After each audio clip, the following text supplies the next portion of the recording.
wabarakatuh.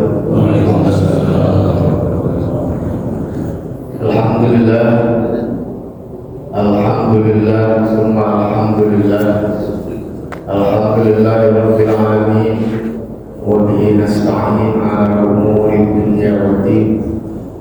Allahumma salli wa sallim wa barik ala habibika sayyidina Muhammadin wa ala alihi wa ashabihi ajma'in.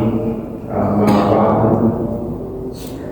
Al-Fatihah. Anna Allah yaftahu alaina futuhal arifin wa yufaqqihuna fid din wa yarzuquna kamal al-ikhlas wal yaqin. Thumma ila arwah al-ulama al-amir wa rasul salih. ثم إلى أرواح والدينا ومشايخنا ومعلمينا والزارعين الخير في هذا المجلس، أن الله يقبل من الجميع ويعفو عن الجميع ويصلح شأن الجميع في الدين والدنيا والآخرة، وعلى كل نية صالحة، ويرضي محمد صلى الله عليه وسلم. الفاتحة.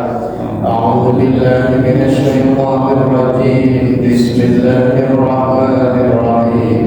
الحمد لله رب العالمين الرحمن الرحيم مالك يوم الدين. إياك نعبد وإياك نستعين. اهدنا الصراط المستقيم صراط الذين أنعمت عليهم غير المغضوب عليهم ولا الضالين. آمين. ثم الفاتحة إلى مؤلف الكتاب الذي علمناه وتعلمناه، خصوصا إلى الشيخ نويب البنتاني وإلى السيد أحمد زين الحبشي، أن الله ينفع ببركاتهم وبما في الدارين لنا ولهم. الفاتحة. أعوذ بالله من الشيطان الرجيم. بسم الله الرحمن الرحيم. الحمد لله رب العالمين الرحمن الرحيم مالك يوم الدين. إياك نعبد وإياك نستعين. اهدنا الصراط المستقيم صراط الذين أنعمت عليهم غير المغضوب عليهم ولا الضالين. آمين آمين يا رب العالمين. بسم الله الرحمن الرحيم. نوينا التعلم والتعليم والتدبر والتذكير والنفع والانتفاع والإفادة والاستفادة والحث على التمسك بكتاب الله وبسنة رسول الله صلى الله عليه وسلم والدعاء إلى الهدى والدلالة الخير ابتغاء وجه الله تعالى ومرضاته ومرضاته سبحانه وتعالى. Hadratul Mukarramin wal Muhtaramin Jamaah Masjid Al-Kautsar yang Allah muliakan, para hujjah, para asatidz, para pengurus DKM Al-Kautsar yang Allah muliakan. Semoga Allah merahmati kita semua pagi ini. Syukur alhamdulillah, sama-sama kita panjatkan kepada Allah Subhanahu wa taala bahwa hari ini di pagi hari yang berbahagia Allah izinkan kita untuk melaksanakan beberapa ketaatan memulai hari yang berbahagia ini. Harapannya tentu semoga Allah ridho, Allah terima amal ibadah kita, dan Allah berikan kepada kita istiqomah untuk senantiasa melaksanakan ketaatan kepada Allah Subhanahu wa taala. Jamaah yang Allah muliakan, alhamdulillah hari ini kita bisa kembali hadir dalam majelis ilmu, tentunya dengan segala macam niat baik kita. Mari sama-sama kita lengkapi niat baik ini dengan niat i'tikaf. Semoga Allah merahmati kita semua. Bismillahirrahmanirrahim. Nawaitu a'takifa fi hadzal masjid sunnatan lillahi ta'ala. Saya niat i'tikaf di masjid ini sunnah Allah Subhanahu wa taala. Baik, beberapa waktu yang lalu kita telah melaksanakan atau mengkaji yang berkaitan dengan apa kemarin terakhir bulan lalu saya ngasih materi tentang kiat praktis tazkiyatun nafas, ya, kiat praktis untuk meraih tazkiyatun nafas yang harapannya tentunya itu menjadi pelengkap buat kita dalam kajian tazkiyatun nafas, ya. Harapannya hati kita semakin hari semakin bersih. Ya, ketika hati kita semakin bersih, maka nantinya akan terasa dampaknya pada ibadah kita, terasa dampaknya pada cara kita memandang Allah, cara kita memandang kehidupan, cara kita memandang tugas kita sebagai manusia. Insya Allah ini menjadi jalan bagi kita untuk menuju nantinya kita akan kembali kepada Allah Subhanahu wa taala dalam keadaan husnul khatimah. Ya, harapannya itu, Pak. Jadi semoga dengan kita terus memperbaiki ini, masa lalu kita yang mungkin kelam Allah tutup gitu ya. Dosa-dosa kita yang dulu pernah kita lakukan Allah ampunkan, Allah ganti dengan kebaikan-kebaikan. Insya Allah tujuannya nanti kita wafat dalam keadaan husnul khatimah dan pantas mendapat panggilan sayang Allah Subhanahu wa taala. Ya ayyatuhan nafsul mutmainnah irji'i ila rabbiki radiyatan mardiyah fadkhuli fi ibadi wadkhuli jannati. Harapan kita ntar itu ya Pak, insya Allah kita bisa berkumpul di surga Allah Subhanahu wa taala bersama para rasul, para aulia, para kekasih-kekasih Allah Subhanahu wa taala, dan juga insya Allah bersama kita para kekasih dan teman semasa hidupnya. Insya Allah, mudah-mudahan. Baik, Bapak Ibu jamaah yang Allah muliakan,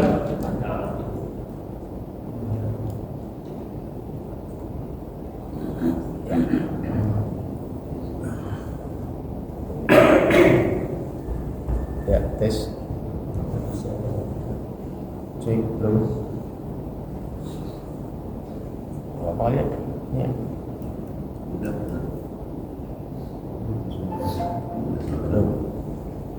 Ya. Kali ini kita ya biasa. Tadi saya nih Pak, cerita aja. Saya udah bikin materi jam 10 malam selesai saya simpen. Tadi pagi jam 3 saya buka, laptopnya rusak. Saya pakai laptop istri saya itu. Jadi ya materi kita rapikan lagi dikit. Tapi insya Allah ini tidak mengurangi ya. Mudah-mudahan ini bagian caranya Allah mendidik kita, mendidik jiwa kita. Betapa sesuatu yang kita persiapkan dengan matang itu Allah gampang hapus kalau Allah menghendaki. Maka bagaimana kiat-kiat jiwa kita, ya udah sabar. As-sabru ala sadmatil ula kata Rasulullah. Sabar yang pertama, sabaran saat pukulan pertama. Kalau sabar ya, aman sana. Alhamdulillah. Jadi tadi agak telat karena ngerapin dulu sebentar. Ya sudahlah, nggak apa-apa. Kita suara kedengeran ya. Baik, hari ini kita akan baca atau mengkaji tentang bagaimana cara kita menata hati dalam taat kepada Allah Subhanahu wa taala. Saya yakin Pak, saya yakin kita semua sudah merasakan manfaatnya kajian tazkiyatun nafas. Saya yakin. Cuman kadar berbeda-beda, ada yang sampai begini macam-macam, dan kadang-kadang setiap hari itu berubah-berubah. Ya, berubah-berubah, tapi itu menjadi tugas kita bahwa hati ini memang harus kita arahkan untuk meraih ridha Allah Subhanahu wa taala. Nah, kali ini kita coba mengkaji tentang bagaimana cara kita untuk bisa menata hati dalam taat kepada Allah. Apa aja kiat-kiatnya kira-kira sudah. Nah, kali ini kita akan membaca kajian kitab Bahjatul Wasail Bisharhil Masail. Ini karya ulama Indonesia, yang berkibar terkenal di Hijaz, Makkah dan Madinah. Syekh Nawawi bin Umar Al-Jawi Al-Balkani. Ini kitabnya luar biasa, banyak banget. Ini orang Banten, ya, orang Banten, dan merupakan buyut ataupun sesepuhnya dari wapres kita mantan dulu, ya, Kiai Marwahi. Nah, ini kitabnya banyak sekali. Kita baca dari tentang Bahjatul Wasail Bisharhil Masail. Allah berfirman, Yauma la yanfa'u malun wa la banun illa man atallaha biqalbin salim. Ini kisah tentang apa kira-kira? Saat nanti ketika semua manusia sudah dibangkitkan, dikumpulkan di padang mahsyar, saat itu hari, kita lihat artinya, yaitu di hari ketika harta dan anak-anak laki-laki tidak berguna. Ya, artinya apa? Kenapa Allah mengangkat malum harta wala banun dan anak laki?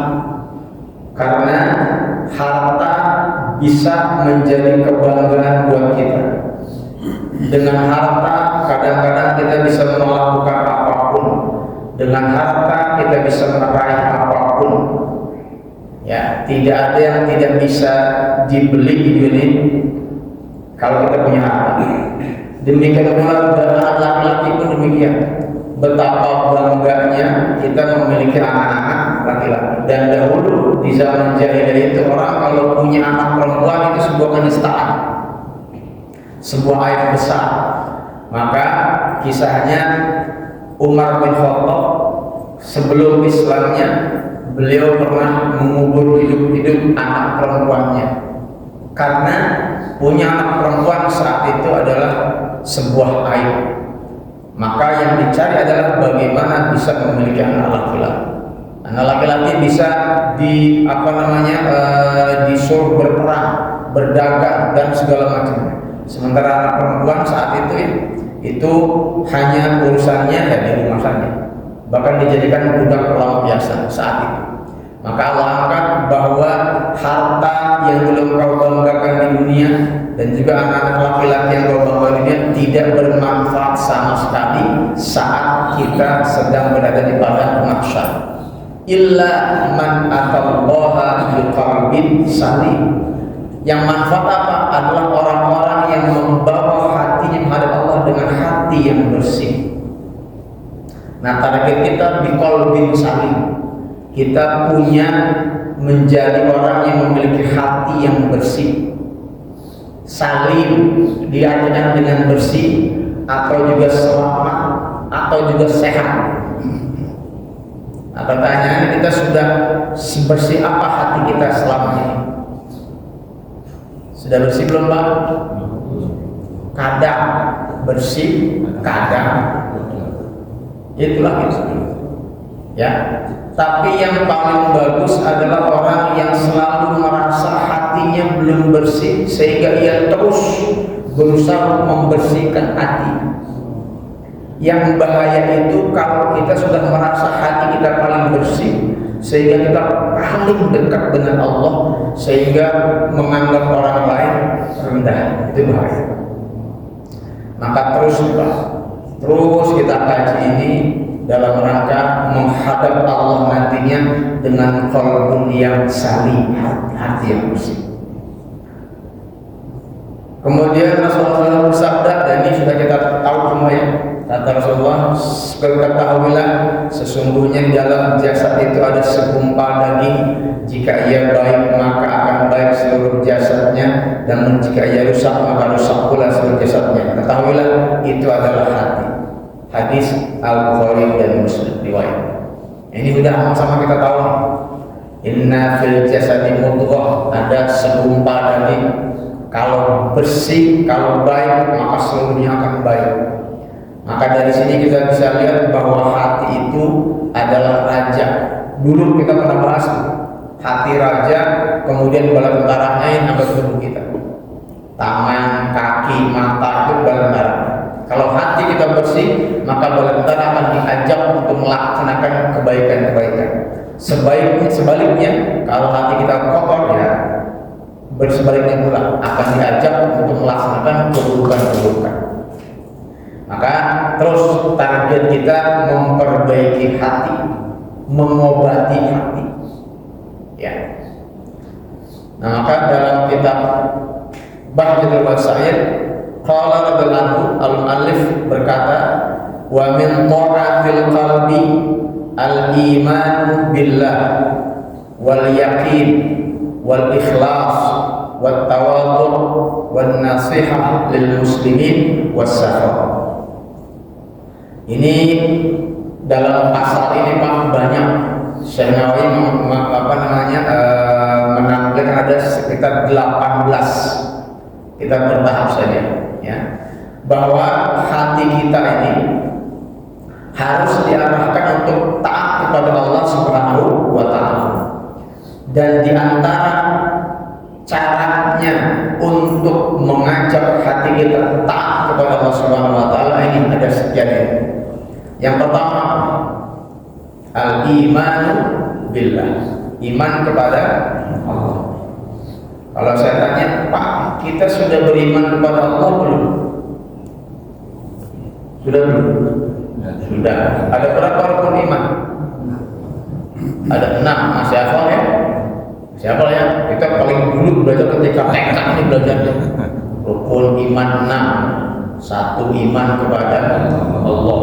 2, pada malaikat-malaikat Allah. 3, pada kitab-kitab Allah. 4, pada Rasul-Rasul Allah. 5, hari kiamat. 6, Allah dan qadar. Ini rukun iman secara global. Tapi dari 6 rukun iman ini yang paling atas, yang paling utama adalah iman kepada Allah. Iman kepada Allah itu cabangnya banyak. Di antaranya mengenal atau percaya bahwa Allah itu ada. Ya, maka di sini tugas kita untuk mengarahkan hati kita untuk taat kepada Allah adalah mantapkan keimanan kita. Di antaranya harus sadar, harus semakin yakin bahwasanya Allah Maha Esa, wahdah, tak berbilang. Artinya apa?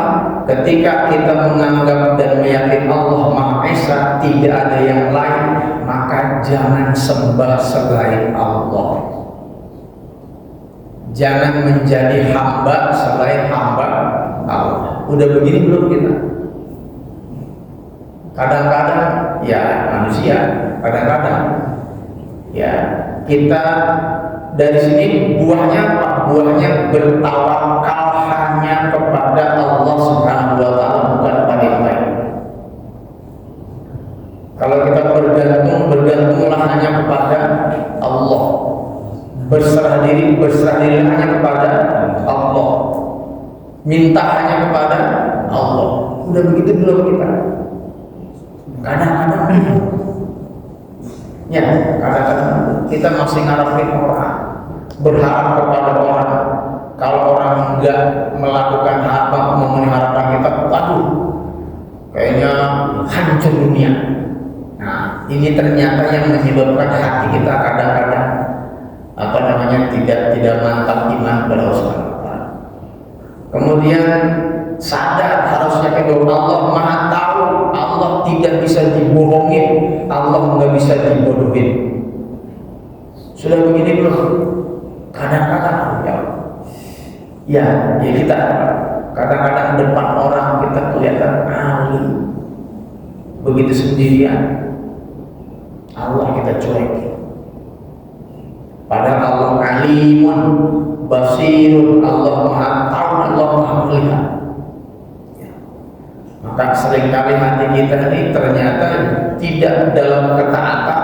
Kenapa? Karena kita menganggap mumpung gak ada orang. Ya, amal semua begitu. Nah, ketika kita menyadari ini, maka tingkatkan keimanan kepada Allah. Kemudian sadar dan yakin bahwa Allah Maha Kuasa tanpa kelemahan. Allah berkuasa dan berkehendak semaunya Allah, bukan maunya kita. Kalau ini kita pahami, maka serahkan sepenuhnya urusan kita kepada Allah. Allah Maha berkuasa. Kita tugas ikhtiar berusaha, Allah yang menetapkan. Ya. Allah mampu, ngapain juga mampu. Sehingga dari sini kita buahnya apa? Buahnya kita akan semakin menjadi orang yang tunduk kepada Allah karena lemah di hadapan Allah meskipun kita punya kekuasaan. Berikutnya Allah Maha Adil tanpa kezaliman. Nah ini Pak, yang sering kali kadang-kadang yang poin 4 inilah yang bikin hati kita nggak tenang, nggak istiqomah. Kenapa? Karena merasa Allah nggak adil. Kenapa dia dikasih saya nggak dikasih? Kenapa dia diizinkan saya nggak diizinkan? Katanya Allah Maha Adil. Suka begini Pak? Suka. Maka kadang-kadang nafsu kita yang mengajak kita protes kepada Allah itu karena kita belum yakin bahwa Allah Maha Adil. Harusnya apa? Ketika kita yakin Allah Maha Adil, maka apapun keputusan Allah, yes, sami'na wa ata'na. Karena Allah lebih tahu dari kita. Allah lebih tahu mana yang pantas dan mana yang baik buat kita. Coba Pak, ini nih 4 poin ini nih dalam kitabnya disebutkan diangkat ini. Yakin bahwa Allah Maha Satu, hanya Allah. La ilaha illallah. Itu maksud banyak. Kemudian Allah Alim, tanpa kebodohan. Allah Maha tahu apa yang kita lakukan. Dosa kita di belakang Allah tahu. Allah Maha Kuasa tanpa kelemahan. Allah sanggup mengubah kebahagiaan kita menjadi penderitaan. Allah sanggup mengubah kesenangan kita menjadi sebaliknya. Allah sanggup mengubah penderitaan kita menjadi bahagia. Allah sanggup apapun. Allah Maha Adil. Ya, insya Allah nih Pak, dengan 4 ini hati kita akan tunduk dan taat kepada Allah SWT. Tapi ingat, kita ini manusia yang imannya kadang-kadang turun dan naik. Al-imanu yazidu wa yanqus. Iman kita itu turun naik. Jadi ketika saat iman kita turun, berarti kita benar-benar manusia, bukan malaikat.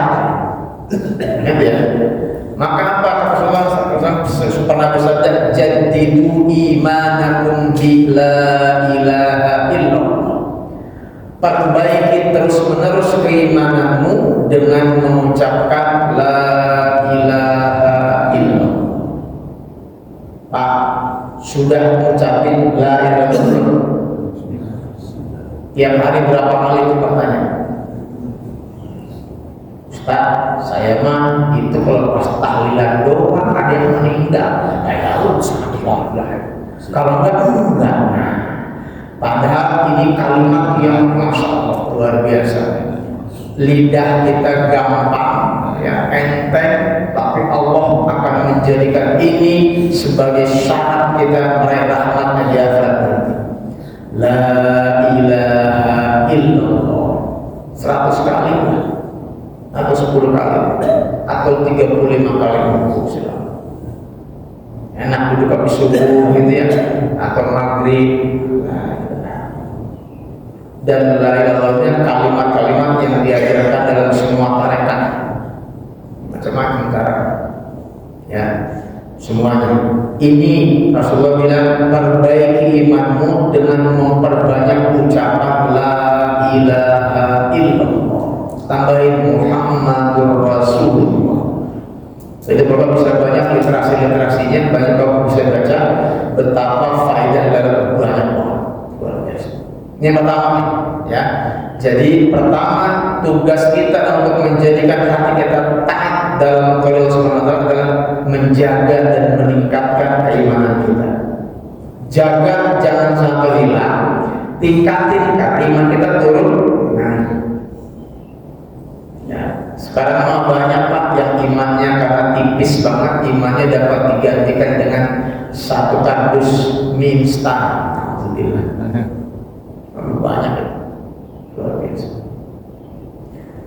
Berikutnya yang kedua, yakin. Kita arahkan hati kita untuk memiliki keyakinan yang kuat agar dia berada dalam ketaatan kepada Allah Subhanahu wa ta'ala. Apa yakin? Ini ada 2 ayat.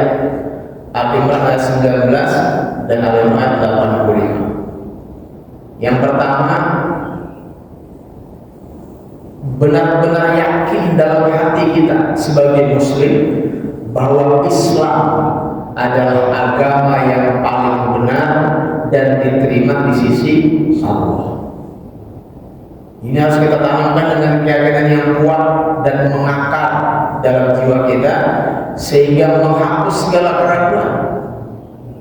Buktikan dengan kalimat syahadat dan perilaku ibadah yang murni. Pak, jadi kita ini masing-masing sebagai muslim harus yakin dengan seyakin-yakinnya bahwa hanya Islam agama yang paling benar. Yakin begitu nggak Pak? Ini antara kita selama muslim. Ustaz, kan yang lain urusan dia. Karena setiap penganut agama meyakini agamanya yang paling benar. Maka ketika kita bilang Islam adalah agama yang paling benar, sebagai muslim itu wajib Pak. Kalau soal bergaul, toleransi, it's okay. Tapi kaitan dengan pandang kita Islam agama yang paling benar. Apa ayatnya? Inna dina indallahil Islam. Sungguh hanya Islam agama yang diterima di sisi Allah Subhanahu wa taala. Mantap itu Pak ya. Sehingga kita tidak goyah ngelihat orang ibadah dengan cara lain, orang agama lain ibadah begitu, ya sudah itu masing-masing lakum dinukum. Kita sebagai agama Islam harus mantap ini Pak, harus mantap ya, karena semua agama mengajarkan akidahnya. Agama Islam mengatakan Islam paling benar, Kristen paling benar, Buddha semua gitu. Nah maka kita Muslim yakinkan dengan kekuatan ini bahwa hak Islam yang Allah terima. Bahkan ada ayat berikutnya, ayat 85-nya, kita harus yakin sebenarnya bahwa siapapun yang mencari agama selain Islam nantinya akan merugi di akhirat. Inilah hakikat kekuatan keimanan yang akan menyelamatkan dari kita dari kekalnya dalam api neraka. Ya Pak, yakinin apa ayatnya? Wa may yabtaghi ghairal Islam dinan falan yuqbala minhu wa huwa fil akhirati minal khasirin. Wa may yabtaghi ghairal Islam dinan falan yuqbala minhu wa huwa fil akhirati minal khasirin. Siapapun yang mencari agama selain Islam maka tidak diterima dan di akhiratnya menjadi merugi. Ini keyakinan kita sebagai muslim. Mantap nih. Ya, ini soal akidah nggak bisa diganggu. Ya, ini harus kita pegang sekuat tenaga, jaga jangan sampai terpengaruh dengan yang lain. Ya, nah ini. Gimana kira-kira kita sudah yakin belum? Harus yakin Pak. Karena kalau kita nggak yakin ibadah kita asal-asalan. Dan nanti tuh inilah hakikat kekuatan keimanan yang akan menyelamatkan kita dari kekal. Berarti ada kemungkinan kita masuk ke dalam neraka, tapi nggak kekal angkat gara-gara apa? Gara-gara ada la ilaha illallah. Mau nggak Pak? Masuk neraka dulu? Mau nggak neraka? Kadang-kadang mikir kita ya Allah. Kadang-kadang kita suka merasa ya Allah udah neraka dan sebenarnya lama-lama ya gitu. Pernah mikir gitu? Sakit apa? Sakit kayaknya. Aduh ibadah saya. Tapi hati-hati Pak, kayak gini boleh. Cuma jangan bikin kita putus asa. Ingat, yang memasukkan kita ke dalam surga apa? Siapa? Allah. Rahmatnya Allah, bukan ibadah kita. Yang menjaga kita dari api neraka siapa? Allah. Rahmatnya Allah, bukan ibadah kita. Berapa banyak kisah-kisah yang disampaikan Rasulullah SAW ketika orang sudah mau di neraka. Nih sedikit ya, Gus Bahan suka ngaji, itu kan Gus Bahan suka dengar. Ada orang yang di akhirat itu ketika dikumpulkan disuruh, wah kamu emang nakal nih gitu. Udah pun sana ke neraka, lari, nggak pakai nolak. Allah kaget, kenapa? Ya Allah, apa dia ini ceritanya? Ini kisah inspiratif aja. Kata dia, ya Allah, pokoknya kenapa kamu saya suruh neraka, lari mencepat? Kenapa? Ya Allah, saya udah kapok. Kata orang lain, karena dulu di dunia nggak pernah buru-buru menjalankan perintah engkau. Sekarang udah lihat depan mata, kapok dah. Begitu masuk neraka, saya kabur neraka. Artinya apa? Gara-gara dia kapok dulu di dunia tidak pernah mengeluti Allah dengan segera. Begitu di akhirat udah lihat neraka, kabur. Allah dengan rahmatnya, sih. Aku malu melihat engkau saat ini. Dah, nanti surga. Udah jadi ada neraka apa? Gara-gara perintah Allah dilaksanakan surga apa? Tidak lagi di neraka. Allah masuk surga.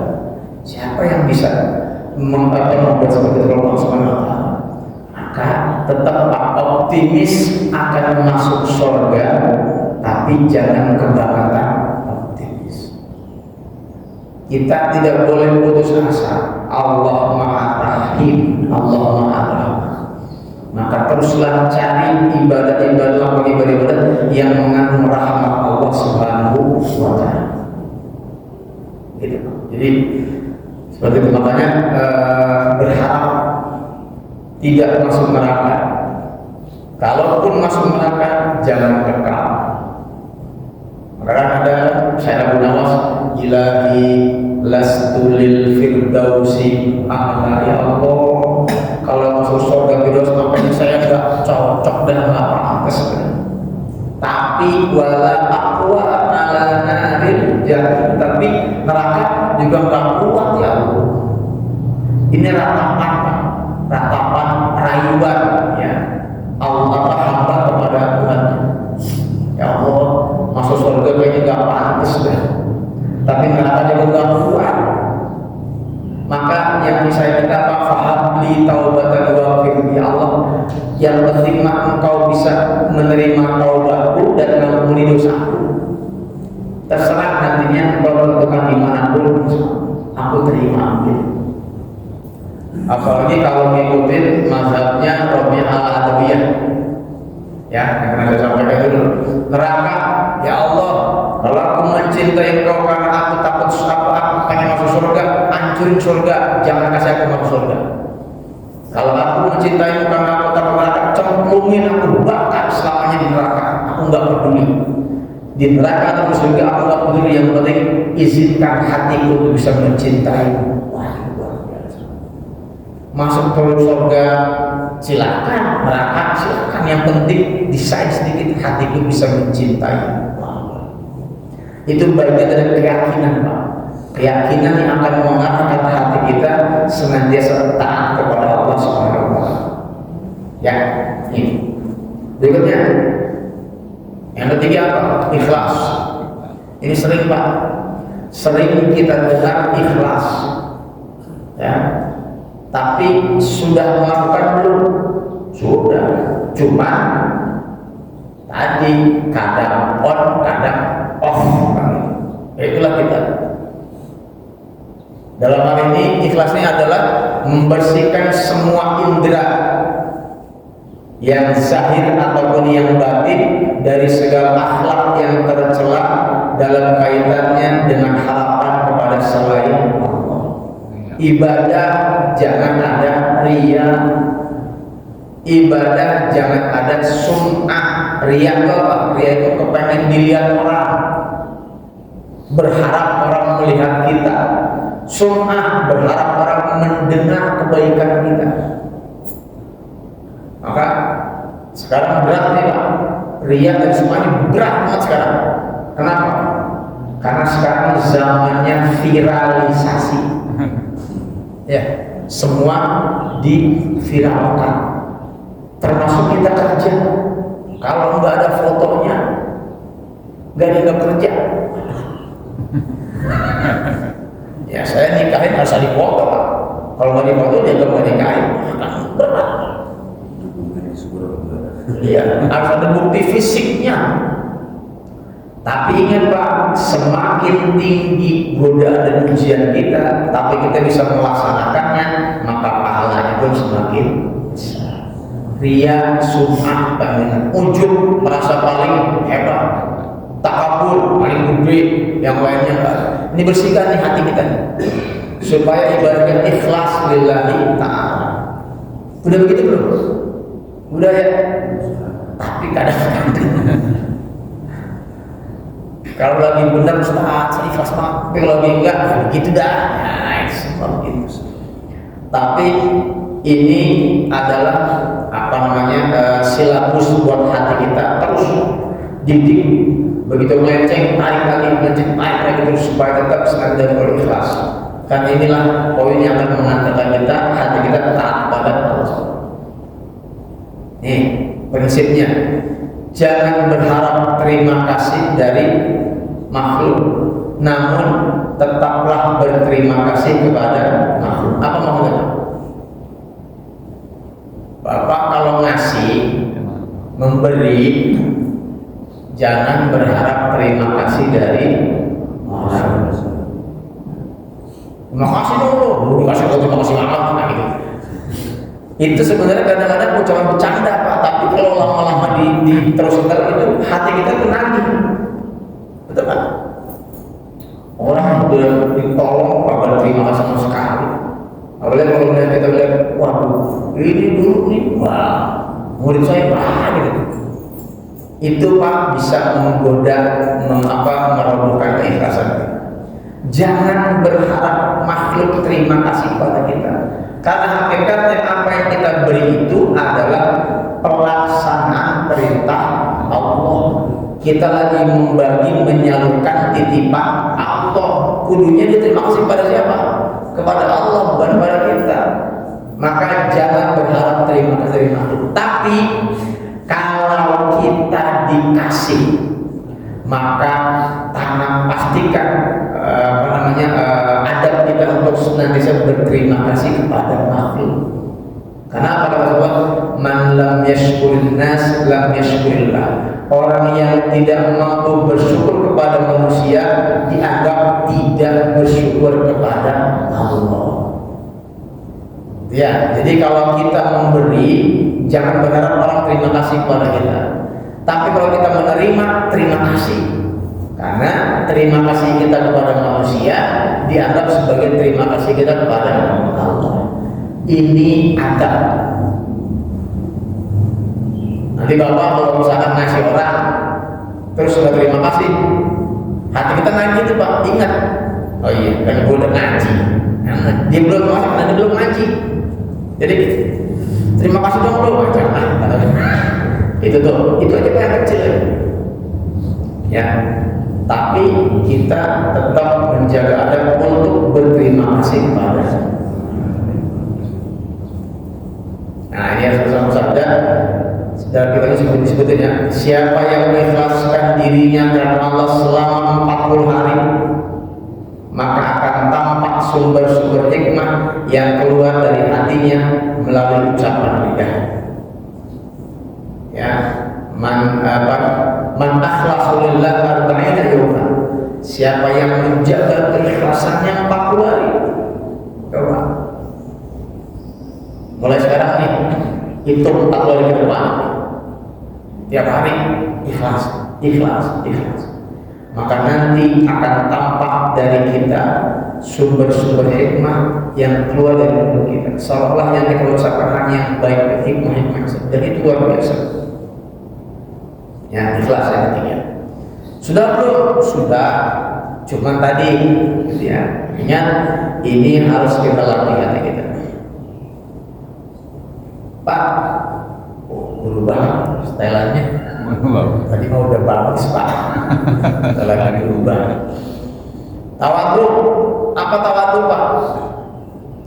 Hah? Tawadhu apa? Rendah hati. Ya. Jangan diplesetin ya Pak.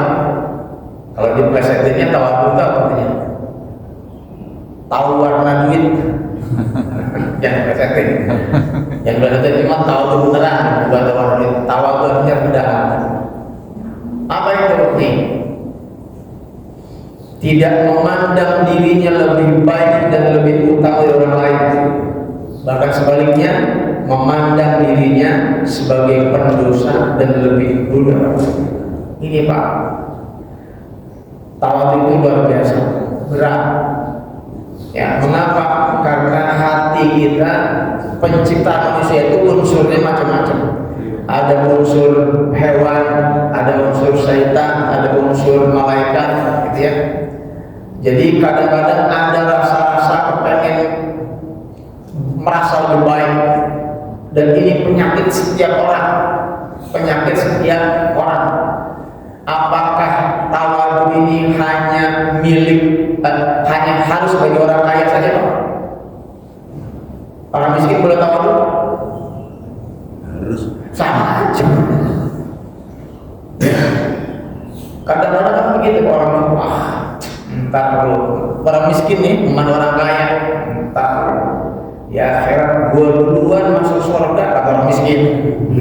Nggak punya duit gua, hati-hati Pak, itu gua. Emang dia tahu, jangan-jangan itu orang kaya memang di sononya sering bangun masjid, anak yatim, nggak tahu nih siapa orang miskin dia merasa baik. Orang miskin ibadah baik, ibadah aja jadi misalnya Pak. Hati-hati, tawadhu milik semua, kewajiban bagi semua orang, dan peduli miskin ataupun kaya. Intinya jangan memandang diri kita lebih baik dari orang lain.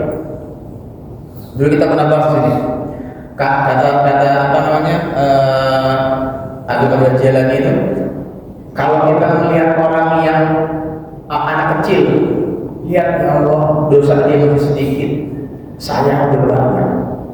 Orang melihat yang orang yang bodoh, ya Allah ilmu dia masih sedikit sehingga dia berdasarkan ilmunya. Kalaupun dia berdosa akan ada ilmunya. Saya orang berilmu tapi dosa banyak, karena udah tahu terus lihat pendosa gitu juga, ya Allah, gitu ya. Dia pendosa tapi dia masih ibadah. Saya ibadah tapi nggak sadar dengan dosa kita. Itu namanya tawadhu. Dulu kita pernah bahas ini. Ya. Nah, dalam sadar man tawadhu lillah, siapa orang yang rendah hati karena Allah Subhanahu wa taala, yakni dengan sebab Allah bahwa hanya Allah yang maha, maka kita tidak pantas membanggakan diri, maka niscaya Allah akan meninggikan derajatnya dunia dan akhirat. Ya, siapa orang rendah, siapa orang tawadhu, Allah akan angkat derajatnya, gitu aja. Jadi ketika kita rendah hati, bukan berarti kita merendahkan diri kita, enggak. Justru Allah akan angkat kita.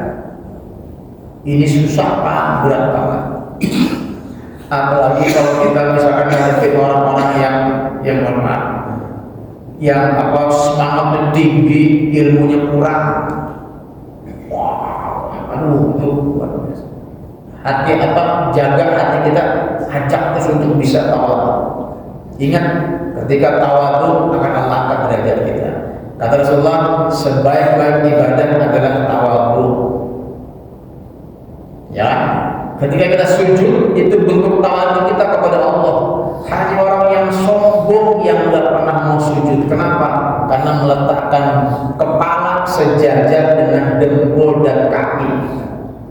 Maka ketika kita sujud itu tanda kita tawadhu. Tawadhu adalah tangga menuju kemuliaan. Nah, ini yang keempat, tawadhu. Jaga hati kita untuk tawadhu, jangan merasa lebih baik.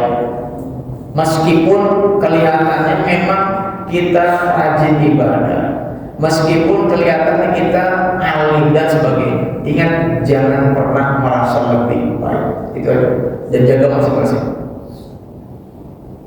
5. Nah, an-nasihah, ajak hati kita untuk senantiasa memberikan nasihat buat diri sendiri dan juga buat sesama muslim. Allah berfirman, wa tawassaw bil haqqi wa tawassaw bis sabr. Saling menasihat dalam kebenaran dan menasihat dalam kesabaran. Apa contohnya? Ketika memberikan nasihat, ikhlas. Tadi ya, mengikhlaskan ucapan dan perbuatan kepada sama muslim. Maksudnya apa? Ketika menasihati, ikhlas, bukan karena menghukum dia, bukan karena merendahkan dia, tapi ikhlas. Ingatkan, ya, ikhlas dalam memberikan nasihat. Ajarkan nilai-nilai keislaman ketika dia belum tahu. Anak-anak kita pun demikian. Berikan sesuatu kepada yang membutuhkan dan menjauhkan tipu daya. Artinya apa? Ini nasihat-nasihat yang harus kita jaga bagi sang muslim. Kalau kita ngasih nasihat, ikhlas. Nasihatnya bukan untuk menghukum atau merendahkan. Kemudian dalam rangka memberikan nilai-nilai keislaman. Kemudian berikan nasihat untuk senantiasa memberi sesuatu kepada orang yang butuh. Ada orang butuh, kasih. Ya. Juga menasihati agar jangan ada tipu daya. Contoh lainnya, jika menjual barang, perlihatkan cacatnya, jujur. Nasihat ini bukan nasihat. Kalau ada cacat yang disembunyikan, maka konsul diberi dan itu punya. Ini bagian nasihat. Ya, nasihatkan diri kita, ya, untuk senantiasa dalam nilai-nilai keislaman. Kemudian nasihat diri kita untuk memberikan sesuatu kepada orang lain. Nasihat diri kita untuk tidak melakukan tipu daya. Kadang-kadang kita pinter Pak nasihatin orang, tapi nasihatin diri sendiri susah. Benar Pak? Kita menjaga agar jangan berkhianat kepada orang lain.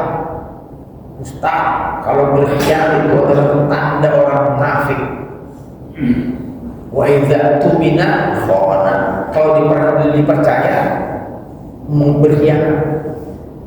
Tapi ternyata seringkali kita mengkhianati diri kita sendiri. Betul? Saya mau olahraga, gaji, pokoknya. Begitu datang waktunya, malas ya, ternyata itu hati diri kita nih konteksnya luar biasa. Seringkali kita mati-mati menjaga janji kita kepada orang lain, tapi kita sering mengkhianati janji kita kepada diri sendiri. Nah, ini bagian dari memberikan nasihat. Ya, kemudian yang keenam, hati kita diajak, dilatih untuk bisa murah hati. Apa itu murah hati? Orang yang murah hati jaminannya apa? Dekat dengan Allah. Jaminannya dekat dengan Allah. Bapak kalau pengen dekat dengan Allah, jadilah orang yang murah hati.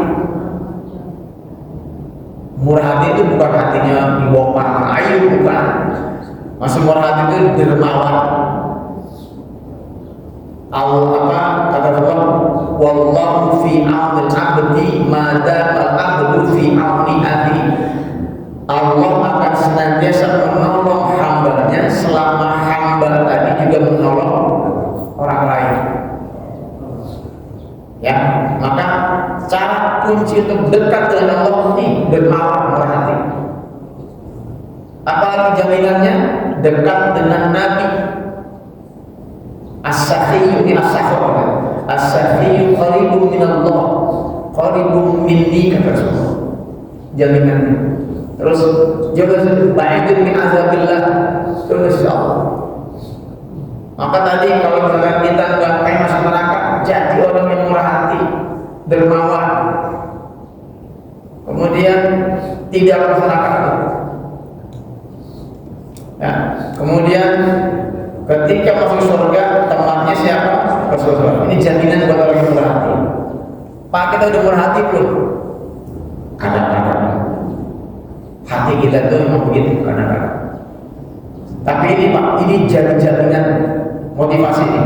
Kalau pengen dekat dengan Allah, jadi orang yang dermawan, berhati. Pengen dekat dengan Nabi, jadi orang yang dermawan. Pengen jauh dari sisa Allah, jadi orang yang dermawan. Pengen gak masuk neraka, jadi orang dermawan. Jadi Rasulullah jadi orang imam. Tahankan. Ajak hati kita untuk memegang ini sehingga insya Allah nantinya senada dan tahan. Karena harus berhati Pak. Kadang-kadang berat. Nanti kita bisa cek nih Pak. Apakah kita sudah masuk dalam kategori as-sahi murah hati dermawan? Apa? Sudah Pak. Murah hati apa hakikatnya? Memberikan sesuatu yang lebih dari kebutuhan. Artinya apa? Ketika kita punya kebutuhan 100.000, terus kita punya lebih 150.000 kita berikan, itu murah hati. Logika gampang itu, memberikan sesuatu yang lebih dari kebutuhan. Tapi masalahnya kebutuhan kita rasanya nggak cukup melulu, ya kurang terus. Begitu kan, aduh saya belum ada gitu. Nah, ada tiba itu godaannya buat hati kita. Coba ditanya, pernah nggak Bapak punya lebih dari kebutuhan? Pernah? Karena hati kita enggak, belum, jadi kurang terus. Kalau kurang terus, kapan kita jadi orang yang murah hati? Kalau selalu merasa kurang terus. Karena padahal boleh jadi Pak, kalau itu kita kasih itu jadi pancingan. Kalau saya suka menganalogikan hidup ini sebenarnya pancingan. Allah udah kasih pancingan nih, mancing dulu. Kalau mau mancing supaya dapat ikan gede, apa yang kita kerjain? Umpannya yang mahal. Dapat gede. Lah umpannya kecil. Saya pengen ngomong apa? Saya kira jadi kalau mau dapat gede, pancing. Gitu. Nah, sementara kalau kita merasa nggak punya kelebihan, ya kapan kita mau murah hati? Katanya mau dekat sama Allah, katanya mau dekat sama Rasulullah, tapi kita nggak pernah murah hati karena merasa diri kita kurang dulu. Nah, akhirnya nanti merasa jatuh pada posisi tidak bersyukur. Waspada. Jadi hakikat murah hati adalah memberikan sesuatu yang lebih dari kebutuhan. Nah, kebutuhan inilah masing-masing itu perasaannya. Ya. Hakikat yang kedua, mementingkan orang lain dengan memberikan harta kepada orang lain padahal ia sendiri membutuhkan. Ini hakikat murah hati. Makin berat ya. Orang lain itu kita pentingin, padahal kita butuh. Pernah begini kan? Mungkin, cuma kita lupa. Kalau udah terbiasa, kisah-kisah para wali gitu. Ya, mungkin kita pernah, cuma kita atau lupa, atau jangan-jangan belum pernah sama mereka, enak aja lu, gua mati-mati nyari gitu. Waspada, ini godaan hati kita. Nah, yang pertama tadi memberikan sesuatu yang lebih kebutuhan, yang kedua lebih mentingin orang lain daripada dirinya sendiri. Nah, ini tingkatan murah hati. Kira-kira dari ini mana yang lebih hebat, yang mana? Satu atau dua? Nomor dua lebih hebat. Kenapa? Karena ternyata kalau dalam istilahnya yang kedua al-ithar. Yang pertama itu as-sahiyu, memberikan lebih dari kebutuhan. Yang kedua al-ithar, mementingkan lebih dari orang lain. Nah, al-ithar yang kedua lebih baik dari yang pertama, karena al-ithar itu derajat tertinggi dari sifat murah hati. Nah, ini Pak, ini cara kita mendidik hati kita agar taat kepada Allah Subhanahu wa Ta'ala. Murah hati. Berapa namanya? Nah, sambung. Nama aja Pak, masih apa Pak? Kalau kita ulang. Yang pertama apa? Taat kepada Allah.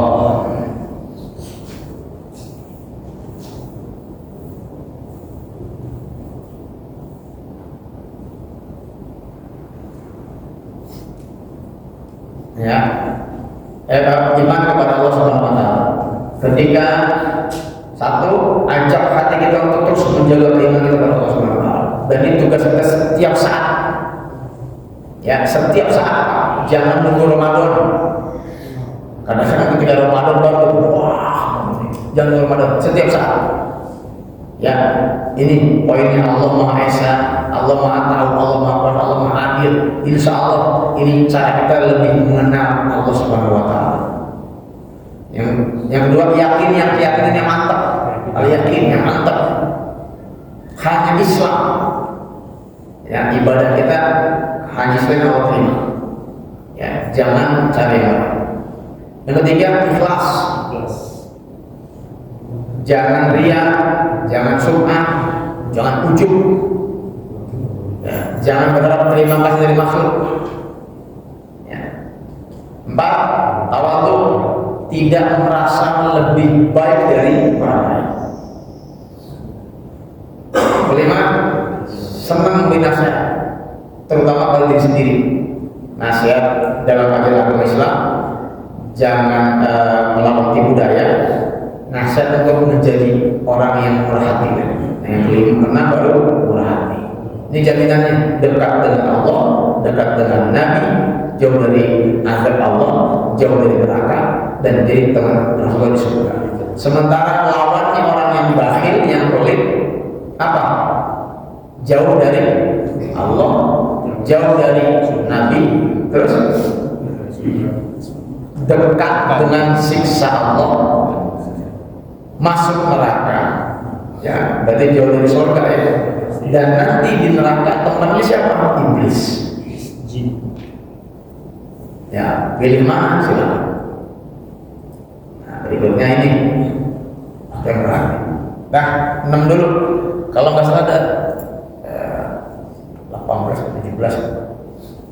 Nanti berlanjut ya.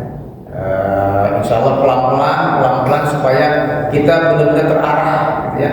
Kita sama-sama belajar, sama-sama mengarahkan hati. Ada 12, mengarahkan hati kita untuk taat kepada Allah Subhanahu Wa Taala. Setelah sekian lama kita belajar tentang sekian nafas tentang pembersihan hati kita.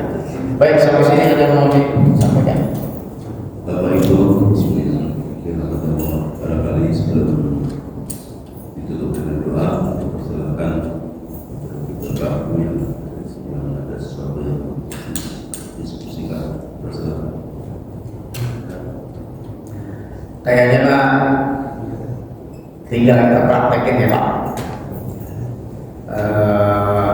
Tujuannya tadi illa man atallaha biqalbin salim, itu target. Insya Allah nanti lama-kelamaan ketika kita ikhlas melaksanakan ini semua, Allah akan membimbing kita. Ya, sehingga nantinya benar-benar kita merasa dekat dengan Allah, Allah berdekat dengan kita, Allah makin mencintai kita. Dan ingat, ketika Allah sudah cinta kepada hambanya, maka Allah akan proklamirkan di seluruh langit dan bumi makhluk-makhluknya bahwa aku mencintai dia.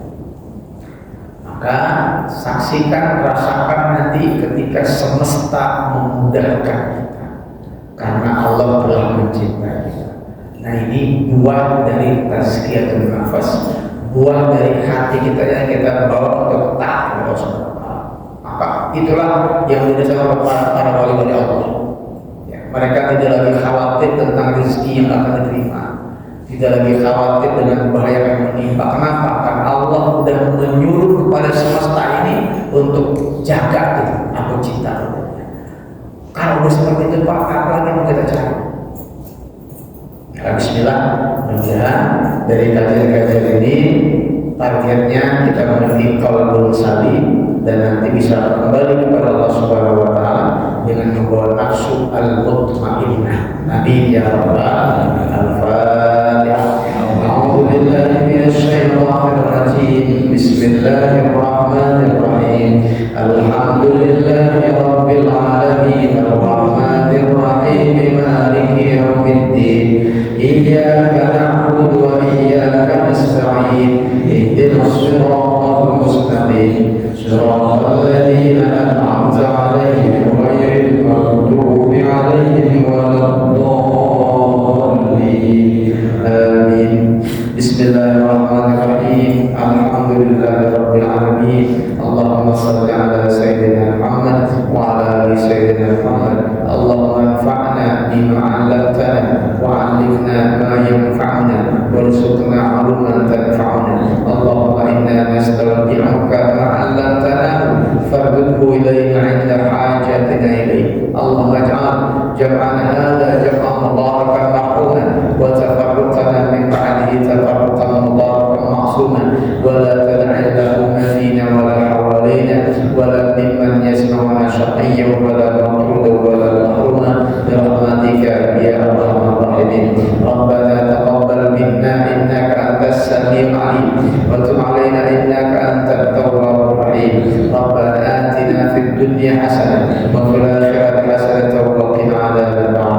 صلى الله على سيدنا محمد وعلى اله وصحبه اجمعين والحمد لله رب العالمين. Demikian, lebih kurang maaf. Wallahu muwaffiq ila aqwamit thoriq. Assalamualaikum warahmatullahi wabarakatuh.